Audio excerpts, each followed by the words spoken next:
Bienvenidos al Colegio de Empresario y felicitaciones. Esta es nuestra última sesión. Qué bueno, ya estamos terminando.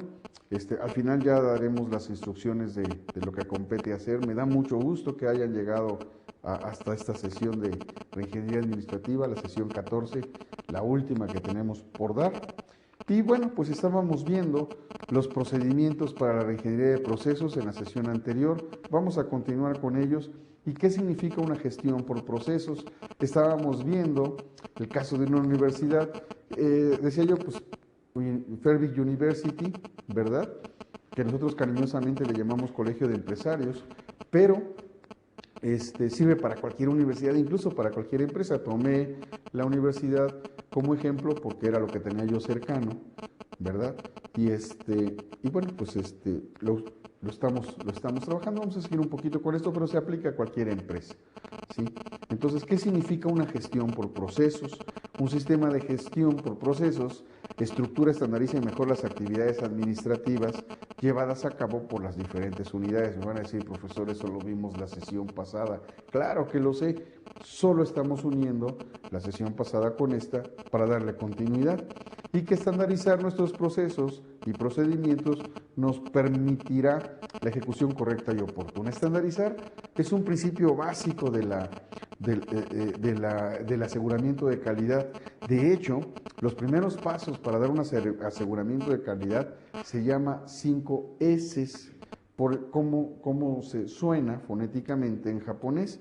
Entonces, la primera S, traducida al español, ¿verdad? Pues es seleccionar lo que tenemos que cambiar, ¿sí? Posteriormente, organizar esa selección poniendo las cosas en un lugar para cada cosa y una cosa en su lugar. Posteriormente a la organización, limpiar, que todo siempre se vea limpio. ¿Se han fijado que aquí en el colegio siempre se ve limpio? Todo lo que ven ustedes allá, desde sus pantallas, así está el colegio. Está todo limpio, todo en su lugar. Es muy poco común que lleguen ustedes y vean un escritorio así lleno de papeles. ¿Por qué? Porque predicamos con el ejemplo. Un escritorio lleno de papeles no significa que tenemos mucho trabajo, sino mucho desorden, ¿sí? Si yo veo el escritorio de alguien en una empresa con un montón de papeles así, digo, o una de dos: el tiempo no le está alcanzando a este hombre porque es ineficiente o porque le están cargando la mano. Pero si estos papeles son para procesarse, pues nunca va a terminar, ¿sí? O sea, va a sufrir cuando llegue a su trabajo. O si estos papeles se terminaron y no han circulado, ahí traemos un cuello de botella, ¿sí? Entonces, el tener el escritorio lleno de papeles no indica más que una gran capacidad para el desorden. Los escritorios deben de estar limpios, deben de estar impecables, solamente con el papel con el que se va a trabajar, ¿sí?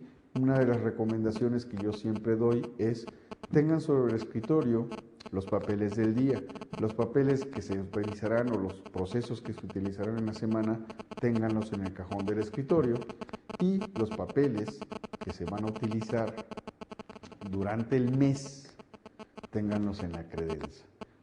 Guarden solamente los que fiscalmente son necesarios guardar o que por su uso continuo permanentemente los estamos requiriendo. De ahí en fuera, desháganse de todo lo demás. Simplemente léanlo, y después de leerlo, es más, a veces ni siquiera necesitamos leerlo, de darle una ojeada y decir, pues esto no es de mi área, esto no sirve, es una invitación a un baby shower, que no tiene nada que hacer aquí, ¿verdad? Y entonces es muy fácil, ¿verdad? Se ejecuta, se le da seguimiento o se tira a la basura. Algunos me decían, nosotros no los tiramos a la basura, los reciclamos. Bueno, pues lo pones en tu carpeta o en tu bandeja de reciclaje para escribir, hacer garabatos ahí. Eso sí, acá cada empresa lo maneja diferente, pero no tenemos por qué tener más papeles de los necesarios sobre nuestros escritorios. Eso es una gestión de procesos, la administración de los procesos. Les voy a platicar una anécdota personal. Los que ya la conocen, pues ténganme paciencia, y los que no, ojalá que explique perfectamente lo que quiero explicar. Mi esposa y yo trabajamos juntos, tenemos una misma oficina, y ella tiene su escritorio justamente frente al mío. Y entonces, un día veo que empieza a crecer los papeles, y en mi escritorio pues no está más que mi computadora, un cuaderno para tomar notas si fuese necesario y mi portatazas o portavasos para mi café. Eso es todo lo que tengo. Unos lapiceros que compartimos, o un lapicero donde tenemos plumas y marcadores que compartimos mi esposa y yo. Es todo lo que tengo sobre mi escritorio. ¿Sí? Si necesito algún papel, abro un cajón, saco un papel y escribo, pero les digo que tengo una libreta para mis apuntes. Entonces de pronto veo que mi esposa empieza a acumularse folders, papeles. Dice, oye, tienes muchos, todos los necesito. Ok, me quedaba yo callado, ya saben que pues hay que mejor guardar silencio en algunos casos para evitar una fuerte confrontación donde lo más seguro es que perdamos. Entonces yo le decía a mi esposa, oye, tienes ya muchos, los estoy usando. Bueno, total que un día que no estaba ella, tomé una porción de esos papeles, un tanto así más o menos, y los guardé en mi credencia. Y ya, sí se bajó un poquito los papeles, pero ya estaba acostumbrada tanto mi esposa a ver papeles que no notó la diferencia. Y siguió, ya. Le di follow, un mes. Veo mi agenda, ¿sí? Hoy se cumple el mes, hoy tengo que poner a prueba la organización de mi esposa. Oye, le digo yo, hazme un favor, en cuanto puedas, tírame esto a la basura. ¿Por qué no lo tiras yo? Es que estoy ocupado, ayúdame con eso, ándale. Bueno, ¿está bien? ¿Todo? Sí, todo. ¿Seguro que todo? Sí, seguro todo, tíramelo a la basura. Cuando lo llevaba a la basura, reconoce entre el bulto que le doy que eran papeles de ella. Y empieza a revisar, ¿eh? Y regresa, oye Julio, esto es mío, ¿por qué lo tienes tú? Pues porque no lo necesitas. No, es importante, todo lo necesito. ¿Sí? Obviamente yo ya había revisado que en ese bulto no hubiera facturas, documentos fiscales, cosas imprescindibles. ¿Sí? Si no las hubiera yo separado. Ya había yo revisado que no hubiera cosas así, y la verdad es que no las había. ¿Sí?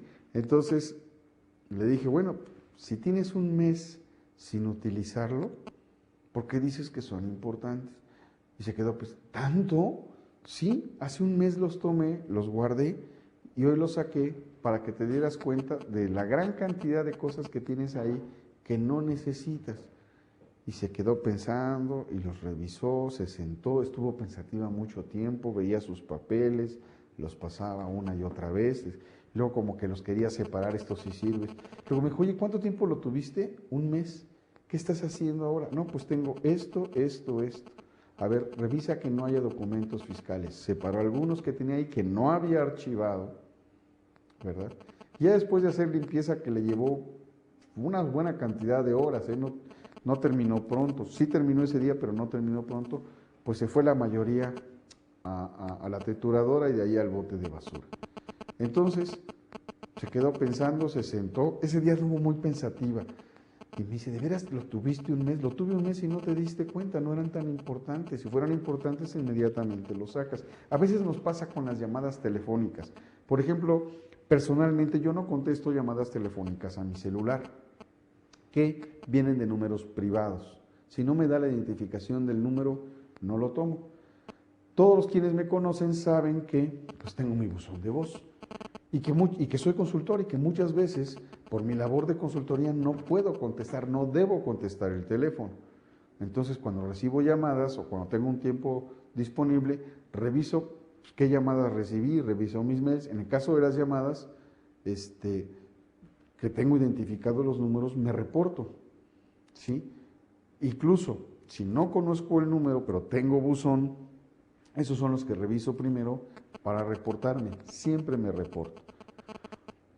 Si es una llamada de trabajo, mis clientes saben, me pueden dejarme en el buzón un mensaje. La mayoría opta por mandarme un correo. A mí me parece que todavía no hemos vencido la resistencia a hablarle a un buzón. A veces me pasa a mí, pero yo lo hago por sistema, por necesidad, no por gusto. Entonces la mayoría de mis clientes me manda un mensaje, un mail, a veces por WhatsApp, a veces por SMS, o sea, usamos la tecnología. Bien, entonces de pronto me aparecen números privados y pues no tengo manera de reportarme porque no sé a qué número marcar. Y además, si fuese importante, me dejaría un mensaje en el buzón de voz. Si no lo deja, significa que me quieren vender algo, entonces no me reporto. Así que si alguno de ustedes tiene esta marca de teléfonos que no pone el número o ustedes han bloqueado su identificador, pues pongan un mensaje de voz y entonces yo me reportaré, díganme quiénes son y me reportaré con mucho gusto. Pero no contesto esos tipos de mensajes. Eso es una gestión de procesos. Y luego, desde no sé cuándo, ya tengo muchos años haciendo. Los papeles, eso es una gestión de procesos. Procesos muy simples, pero que ustedes mismos pueden hacer en su compañía. ¿De qué se trata? De estandarizar, que lo hagamos todos y que lo haga todo nuestro equipo. En el ejemplo que le ponía yo familiar, mi esposa todavía tiene un pequeño bultito de documentos usualmente. Le gusta tener papeles, ya me di cuenta. Pero una cosa es tener un pequeño bulto y otra cosa es tener una montaña ahí en el escritorio, ¿sí? Entonces, ¿en qué consiste el rediseño de procesos, el Business Process Reengineering? ¿Sí? Vamos a identificar la criticidad de un proceso. ¿Cómo se implementa el rediseño de procesos? Bueno, lo que hice con mi esposa es demostrarle que el proceso no funciona. Y le mostré una opción que sí funciona. En algunos casos, primero hay que mostrar cómo sí funciona para después ver cómo no está funcionando. En otros casos, primero es ver por qué no funciona y proponer la solución. Todo depende del tipo de proceso de que se trate. En el caso de mi esposa, pues la enfrenté con su realidad. Tenías un mes con papeles que nunca percibiste que ya no estaban. Les digo que me preguntó así con incredulidad, ¿de veras los tenías hace un mes? Sí, los levanté tal fecha, aquí está, aquí lo anoté, mira mi agenda, ¿sí? Para yo recordarme también, no perderme, ¿verdad?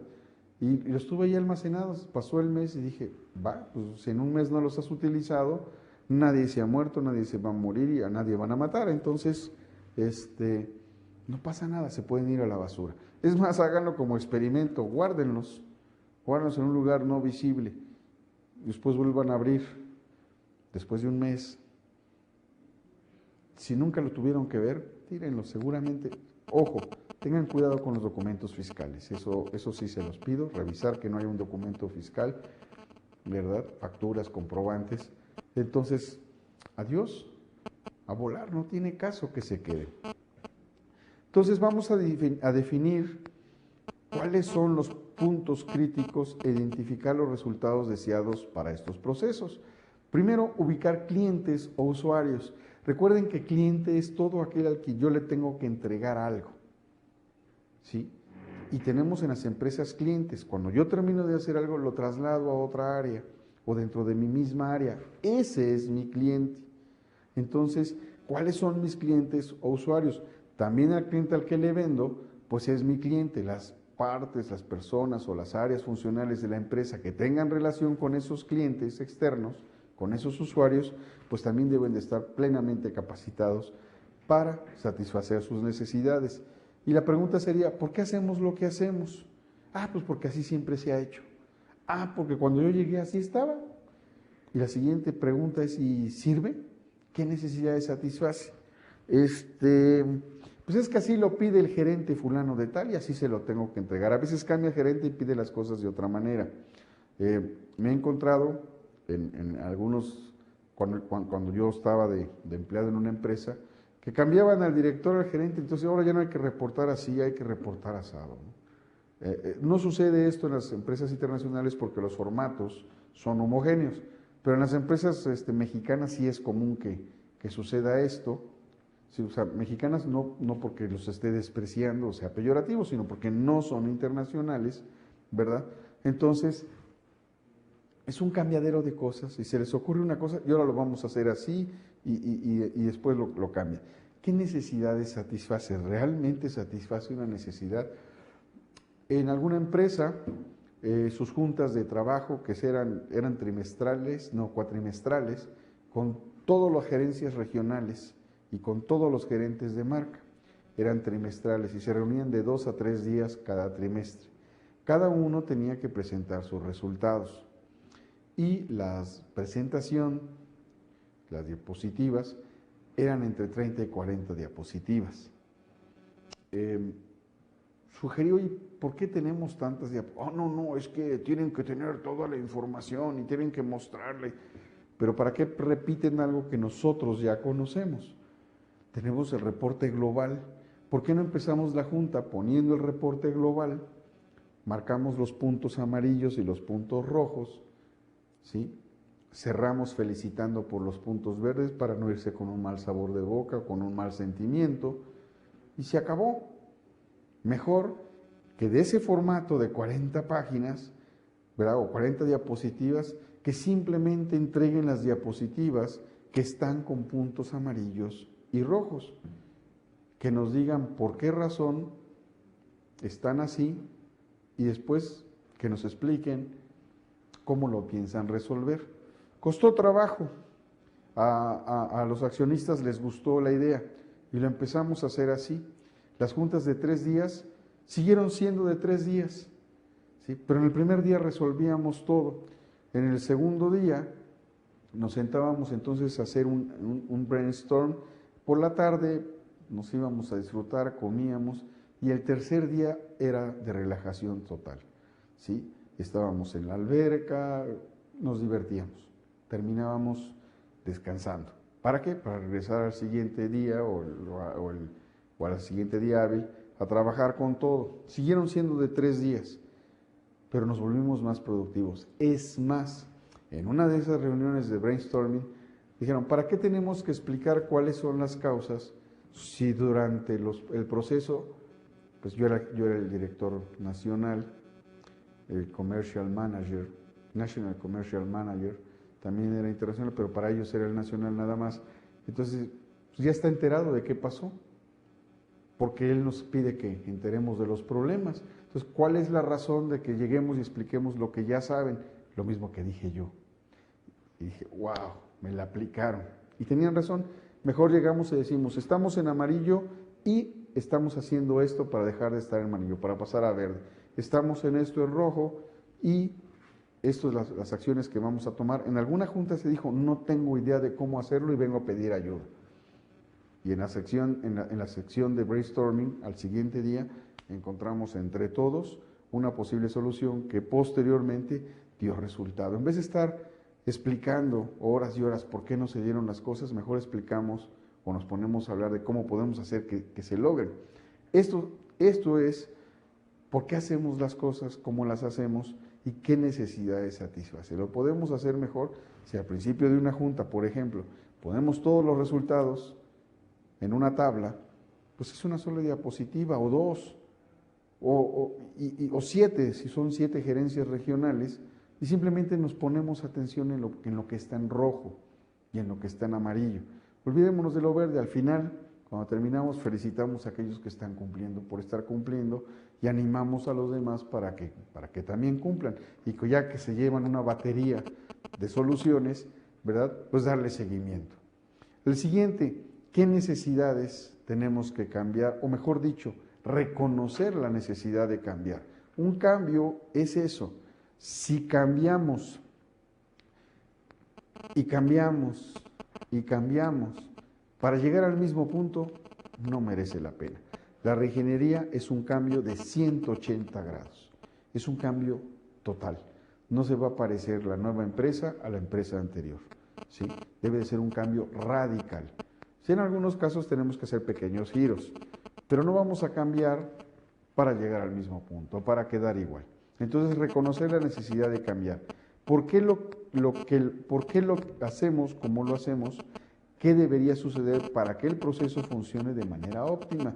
Recuerden que como administradores y comercializadores tenemos que lograr los objetivos haciendo uso óptimo de los recursos. La visualización del nuevo proceso. Delinear una imagen mental del resultado que se pretende alcanzar. Identificar las variables críticas del proceso o las actividades críticas, ¿verdad?, que le generen valor, que merezca la pena hacerlo. Una forma complementaria de abordar el rediseño de procesos consiste en identificar un problema crítico. Yo les llamo cuellos de botella, algo donde se nos atora. ¿Sí? De hecho, hay una teoría de las restricciones, ¿sí? TOC, Theory of Contractions, que se habla mucho de ello en el libro de la Meta, ahorita se me fue el nombre del del autor, creo que es Goldratt, pero no me hagan mucho caso, Netanyahu Goldratt o algo así, pero es Goldratt. Y explica de una manera muy simple, muy sencilla, los procesos y cómo en estos procesos nos encontramos con cuellos de botella. ¿Qué entendemos por cuellos de botella? Pues donde se atora el proceso. Entonces, identificar plenamente los cuellos de botella, y eso le vamos a llamar un problema crítico. También se dice que una vez que se resuelva el cuello de botella, aparecerá otro en otro lugar. No importa, es un proceso de mejora continua, ¿sí? ¿Cómo afecta el ERP, por sus siglas en inglés, aquí repetí 2 veces, ERP es una sola, Enterprise Resources Planning, ¿sí? O el PeopleSoft al rediseño de procesos, ¿sí? Es la planeación de los recursos de la empresa. El ERP es el sistema de información que tiene internamente la empresa, ¿sí? Entonces, este ERP nos permite incorporar las mejores prácticas de la gestión administrativa. Les comentaba yo de mis reuniones anteriores, de esta empresa donde trabajé, que se empezaba la junta dando los resultados generales y luego cada gerente volvía a explicar lo mismo, ¿sí? Y a veces durante el proceso de la junta el director general le llamaba la atención, el proceso de presentación de los resultados, para que luego ellos volvieran a presentar lo mismo y los volvieran a regañar, era doble regaño. Entonces, después presentábamos los resultados y ya cada quien en su momento iba tocando explicar qué tenían que hacer para solucionarlo. Estos resultados ellos ya los llevaban, ya los tenían previamente. ¿Por qué? Porque había un sistema, ERP, sistema electrónico, que nos brindaba la información. Yo la tenía de manera nacional, ellos la tenían de manera regional. Yo tenía la información global, ¿verdad? Hasta el detalle, pero no la necesitaba. Ellos eran quienes necesitaban el detalle. Entonces explicaban cuáles eran las situaciones, las causas y para dónde iban. Muchas veces, o en algunas ocasiones, no era total culpa de la gerencia regional que estuviera manejando o gestionando mal su trabajo, sino que simplemente las circunstancias no se habían dado. Se habían cancelado proyectos, se habían cerrado empresas, en fin, situaciones difíciles. Era una época de crisis, ¿sí? La mayor parte del trabajo improductivo en una organización es debido a los límites administrativos entre las unidades. Verdaderas fronteras internas creadas dentro de la organización. En el día a día se pretende liberar el tiempo que el trabajador dedica a coordinaciones, esperas, verificaciones, conciliaciones, controles. Me faltó poner aquí juntas, ¿sí? Algunas veces, estando con el director general, ya con una cita previamente confirmada, me avisan, a veces con minutos antes, se cancela. ¿Por qué? Porque el director tiene otra junta, ¿sí? Entonces digo, bueno, si la programamos con tanto tiempo, seguramente esta junta es muy importante, ¿verdad?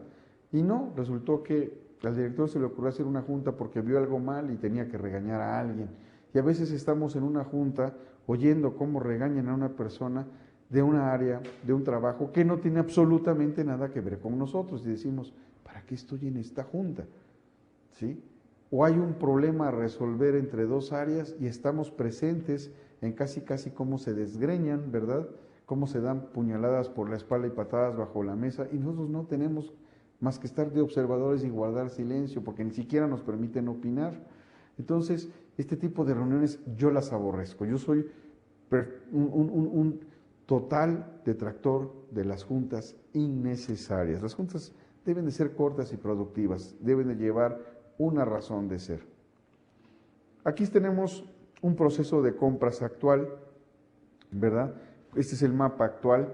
No tiene caso revisarlo al pie de la letra, simplemente es una manera gráfica de mostrar pues, cuáles son las situaciones que se presentan en esta empresa. Y entonces aquí tenemos pues, un usuario, cómo va bajando hacia la administración de ese rubro, el comprador, dónde entra el proveedor, dónde entra el almacén y finalmente los responsables de la aprobación. Es un diagrama de procesos, ¿sí? Simple, explicado hasta por quiénes son las partes que intervienen. Vemos ahí algo marcado con cruz. Significa que ese proceso ya no tiene caso, ¿sí? Que lo vamos a cambiar. Y entonces aquí tenemos el nuevo propuesta. ¿Cómo lo podríamos hacer?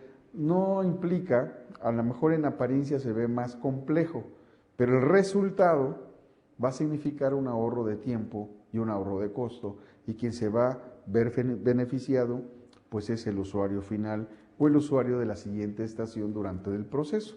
Estas son las innovaciones radicales. Se ve más completo, se ve como que tiene más cuadros, así a simple vista.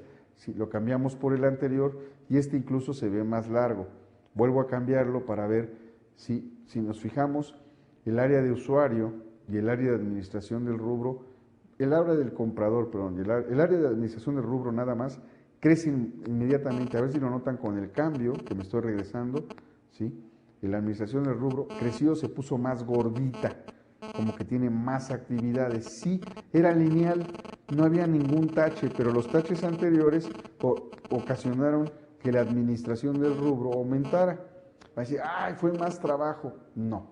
A veces se ve en el diagrama como que es más. Cuando se lleva a la práctica, por eso se los estoy poniendo, el resultado es mucho mejor, en muchos sentidos.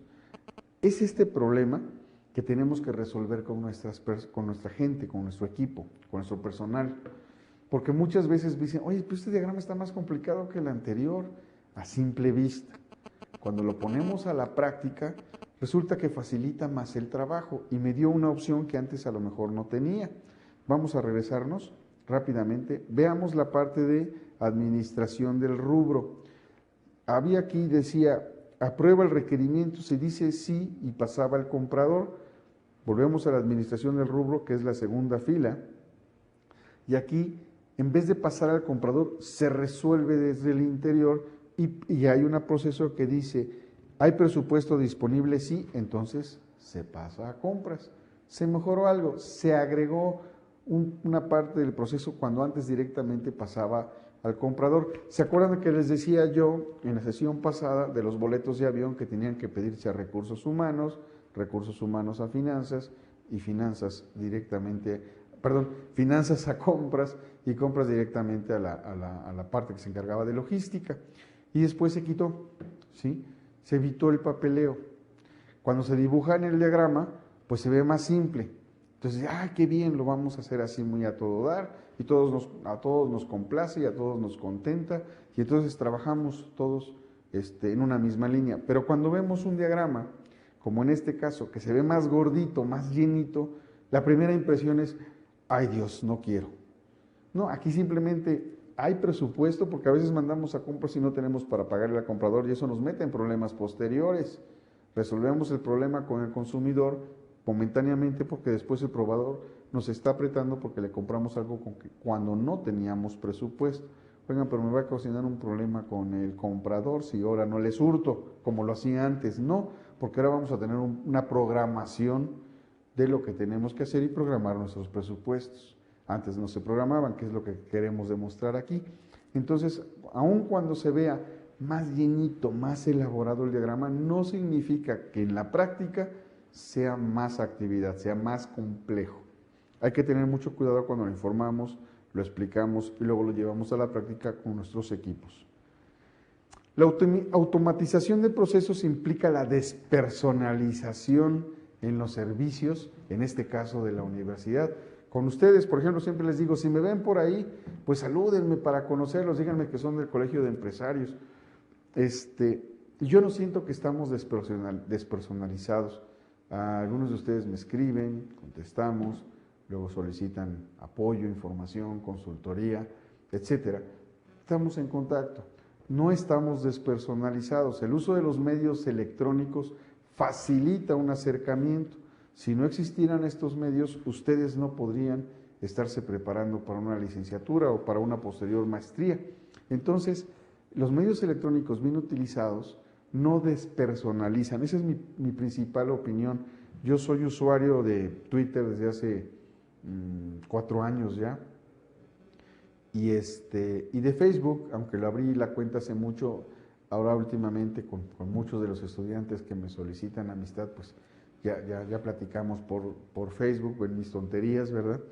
Pero por Twitter tengo aproximadamente 4 años continuos, y he conocido a muchas personas que de otra manera jamás hubiera conocido, y gente muy interesante, algunos muy conocidos, algunos muy populares, otros no tan simpáticos, ¿verdad? Ni tan agradables como en Twitter, pero la verdad, así que malas experiencias que haya tenido yo con personas que conocí virtualmente y luego conocí personalmente, les puedo decir que no he tenido, quizá una o dos, pero en general la tecnología nos ha acercado. Cuando estoy de viaje, pues ahora puedo platicar con mi esposa viéndola a través de mi celular, cosa que antes no era posible, o era posible pero con un costo muy alto. Ahora usamos la red Wi-Fi del hotel y estamos en constante comunicación. O sea, ya no estamos desconectados. Si hacemos un uso adecuado de tecnología, no despersonaliza. Aquí dice, ciertamente la implantación de un ERP reemplazará muchos de nuestros procesos que hoy son manuales. Sin embargo, la ejecución manual de dichos procesos no agrega mayor valor a la institución, por el contrario, muchas veces retardan los procesos. ¿Se acuerdan lo que platicábamos de la solicitud de boletos? Se siguió haciendo manual, no se hizo por computadora, al menos hasta cuando yo estuve trabajando en esa empresa, pero sí se ahorraron el tiempo. ¿Qué quiero decir con esto? Allá por los años 80, que empezaban las computadoras a surgir a finales de los 80, principio de los 90, se hablaba de que las computadoras iban a desplazar a mucha gente, iban a dejar a mucha gente sin trabajo. Quizá en algunos lugares, en algunos puestos, así sucedió.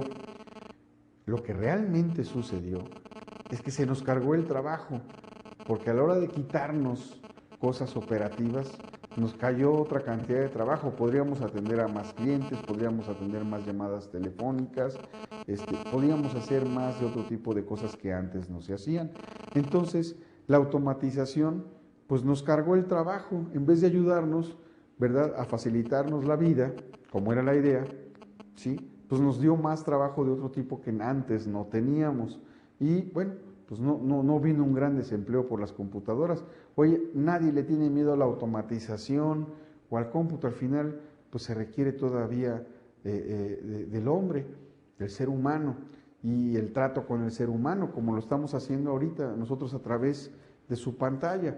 Estamos a varios kilómetros de distancia quizá, o metros, estamos distantes físicamente, pero no lo estamos en el trabajo que estamos realizando, ¿verdad? Estamos en contacto. Entonces, cuando hacemos un buen uso de la tecnología, dicha automatización permite, ¿sí?, que el personal administrativo pueda dedicarse a funciones en las que generan mayor valor a la institución, o a la empresa, o a la organización.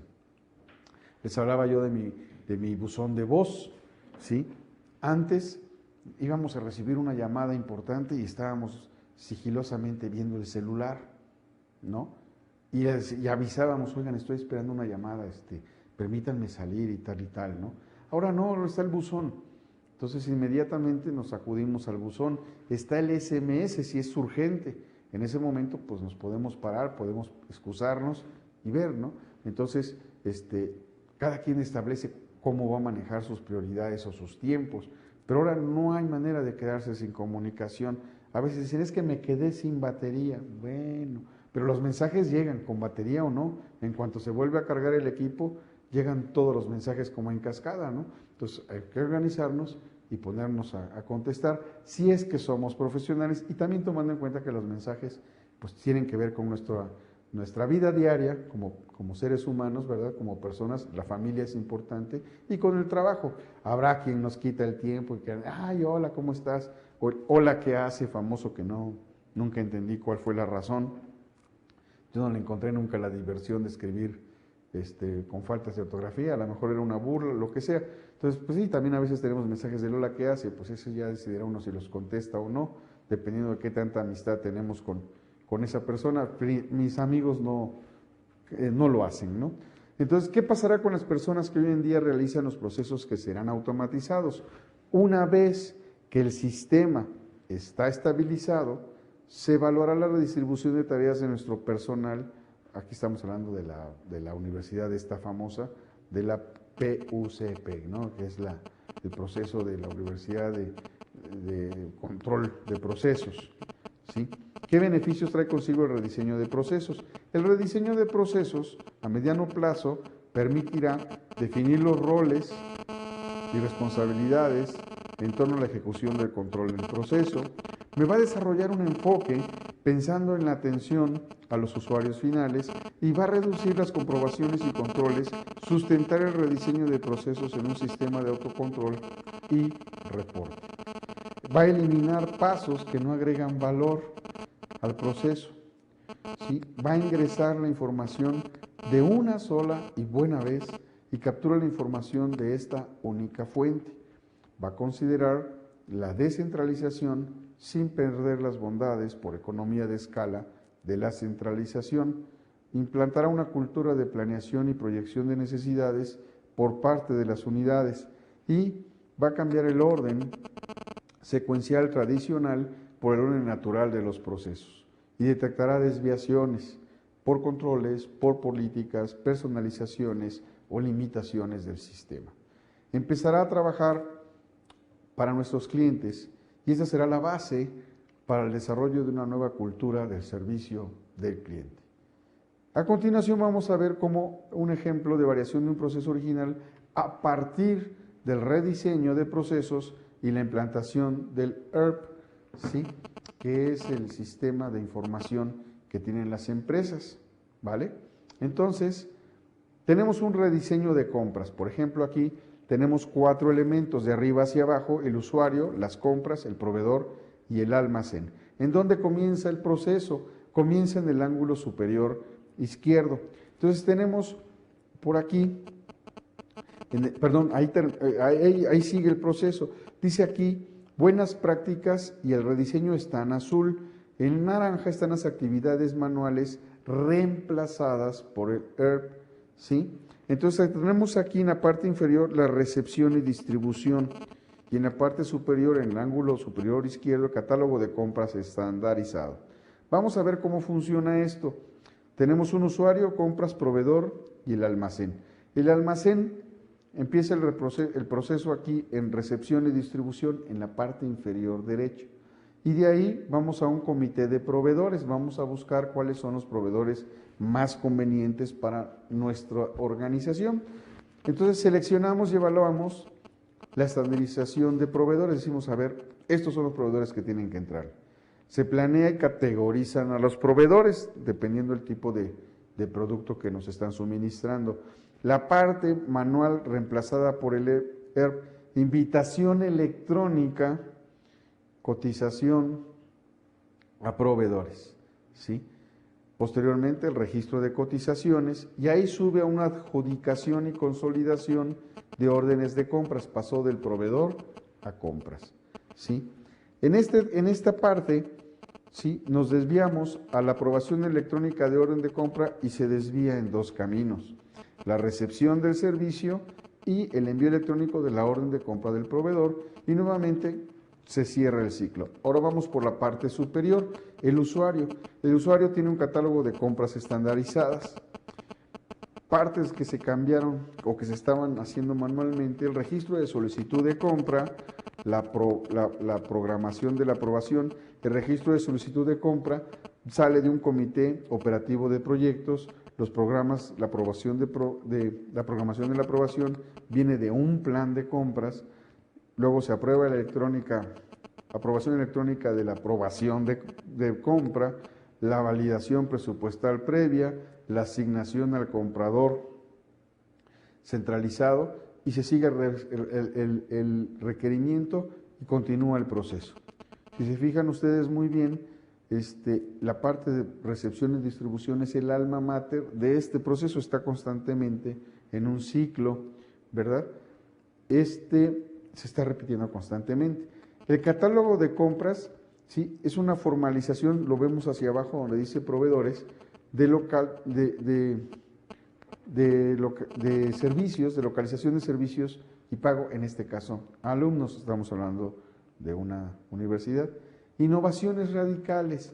¿Cómo se espera lograr la implantación de estas mejoras? ¿Qué queremos hacer? Entendemos que la resistencia al cambio es un proceso natural. que normalmente las iniciativas de gran alcance generan una gran serie de temores, fricciones y resistencias. Un amigo que trabajaba en una empresa que fue adquirida por otra pasó como 6 meses en angustia, diciendo es que no sabemos qué va a pasar. Llega gente de la otra empresa, está unos meses y se va, luego llega otra y está unos meses y se va. Y ya han pasado 3 cambios y no sé qué vaya a pasar. Un día llegó, dijo, ya corrieron, así, literalmente, a todos los gerentes y directores del área. ¿Y tú? No, pues yo sigo con trabajo. Pero pues lo que se rumora es que me van a despedir. Bueno, pues prepárate, ¿no? Posteriormente llegó y me dijo, fíjate que ya la mitad de mi departamento no está. ¿Y tú? Yo sigo. Wow, pues a lo mejor a ti no te van a recortar. No, ya se rumoró que todos nos vamos a ir y se van a ocupar los puestos con nuevas empresas, con la nueva empresa, con personal de la nueva empresa. Entonces llega otro día y me dice, ¿qué crees? Ahora tengo que cambiar los procesos. Los procesos que teníamos antes los tenemos que hacer como los hacen ahora ellos. Bueno, pues qué bien, qué bueno. No, dice, nuestros procesos eran más eficientes. Los procesos que tienen ellos son muy complicados, muy elaborados y se llevan más tiempo del que nosotros hacíamos y con ello más costo.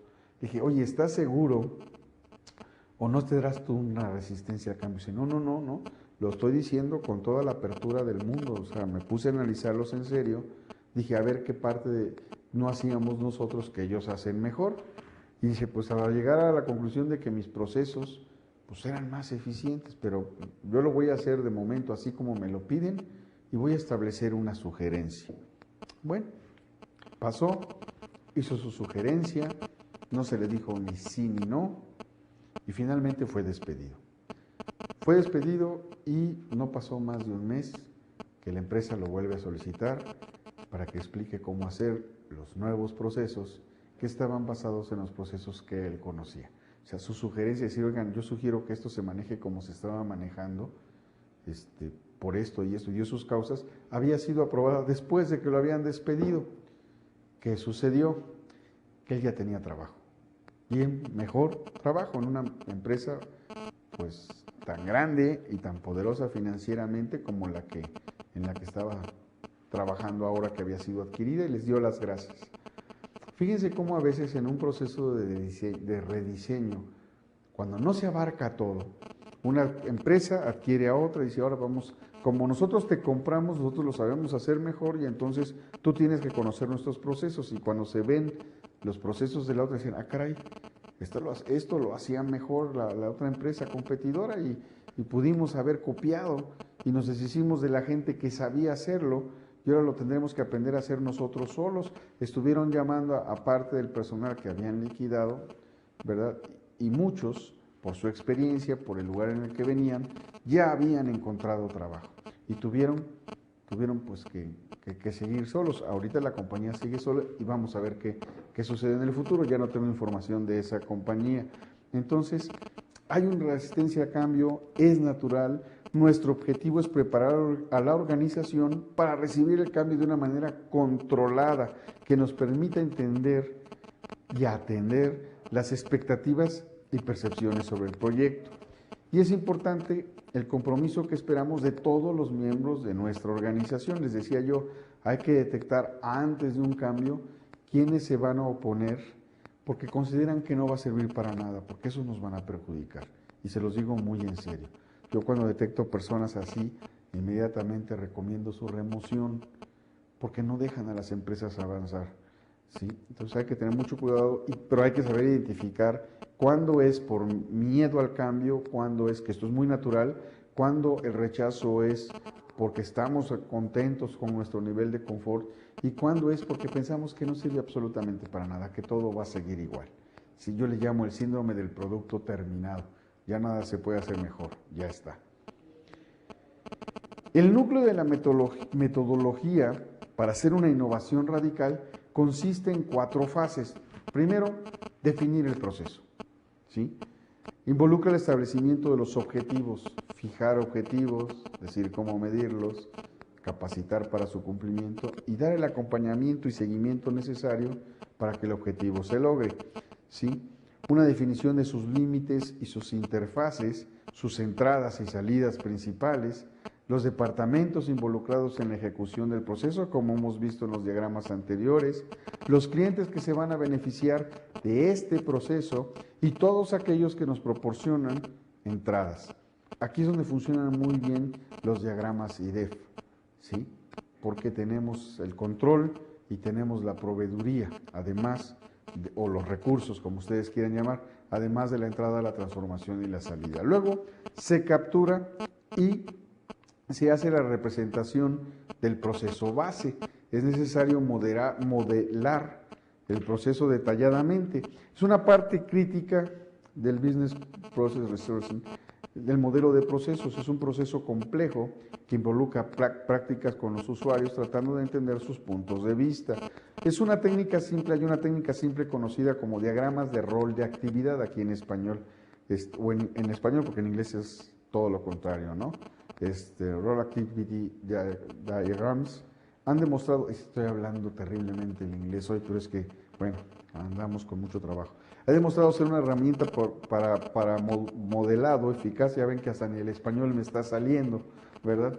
Para el modelado eficaz y popular que describe los procesos de una manera sencilla e intuitiva, como una red de actividades llevadas a cabo por agentes. Otra herramienta gráfica, los diagramas de flujo de objetos, son usados para el trazado de objetos clave a través del proceso, como lo que estábamos marcando con figuritas en los diagramas anteriores.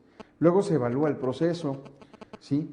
Involucra técnicas y criterios para análisis y evaluación de tales procesos. La meta es la identificación de problemas y debilidades en tales procesos. La evaluación del proceso es una actividad cuantitativa, ¿sí? Estamos midiendo resultados numéricos. Existe un fuerte énfasis en la identificación y medición de los indicadores clave de rendimiento del proceso, son los famosos KPI, de los que habíamos hablado en una sesión anterior. Lo que vaya a ser medido depende de lo que sea importante para el estudio en particular y estará relacionado con la definición del proceso. Luego llegamos al diseño del proceso objetivo. Ya estamos en la etapa final del proceso. Es el diseño de un nuevo proceso para la organización, ya sea por mejoras incrementales o cambios radicales al proceso base. Se requiere de un lenguaje para expresar el nuevo diseño del proceso, como la elaboración de flujos gráficos. El rediseño del proceso también envuelve consideraciones técnicas como modernizar y racionalizar el proceso, reducir complejidad, minimizar actividades que no agreguen valor, eliminar o mejorar el control de variaciones y hay partes sociales como los cambios en los puestos o estructura social para incrementar la motivación, reducir estrés y mejorar el rendimiento, dándole a la gente facultades, información y autoridad para tomar responsabilidades en su nuevo trabajo. Estaba yo tomando una actividad de consultoría en una empresa y cuando estábamos reestructurando la organización había un puesto que no estaba adecuadamente cubierto. La persona que estaba ahí no estaba dando los resultados y sugerí su remoción y expliqué las razones, o su capacitación y expliqué las razones. Entonces, si la persona era capacitable, se quedaba, pero se tenían que esperar resultados en el mediano plazo. No era un error de la persona, era un error del reclutamiento, se reclutó mal. Entonces había ahí una serie de responsabilidades, donde incluso la directora general de esta empresa tuvo que ver. Entonces había una mala decisión de la dirección general, un mal reclutamiento, y por si todo esto fuera poco, pues la persona no estaba dando resultados. Esto pasó en un mes y hasta 6 meses después se removió. Ya que se removió, ya se tenían las personas que iban a estar a cargo. Ese puesto se quedó vacante, todavía no sigue cubierto y resulta que las personas que se le agregaron a la estructura están dando tan buenos resultados que ahora siguen considerando si se consigue la vacante o se separan en 2 áreas o se somete a concurso y quien dé las mejores propuestas con los mejores resultados se queda con el puesto. Hasta ahí he llegado yo en esa parte, ya no he continuado. Pero fíjense cómo son las cosas. 2 áreas que pertenecían a una dirección se quedan sin cabeza, se contratan a 2 personas nuevas para esas áreas, ¿verdad? porque las personas cuando se va la directora deciden renunciar y todos, hubo unas pues, pequeños ahí cismas, ¿verdad? Se espantaron, dijeron van a correr a todos y pues nos vamos nosotros por incompetentes. Las dos personas nuevas comienzan a dar resultados sin dirección de un jefe inmediato, se reportan a la dirección general y wow, los resultados están siendo sorprendentes e inesperados.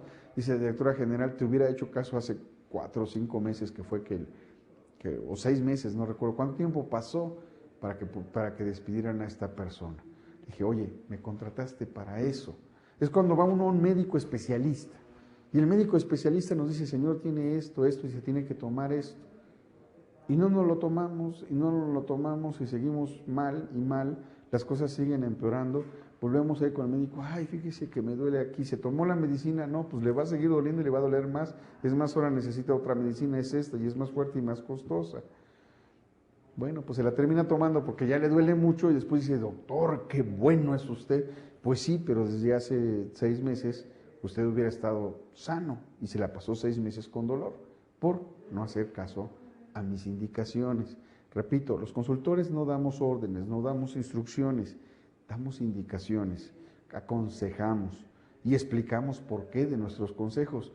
Desgraciadamente, depende de las personas que nos escuchan, que los lleven a la práctica o no.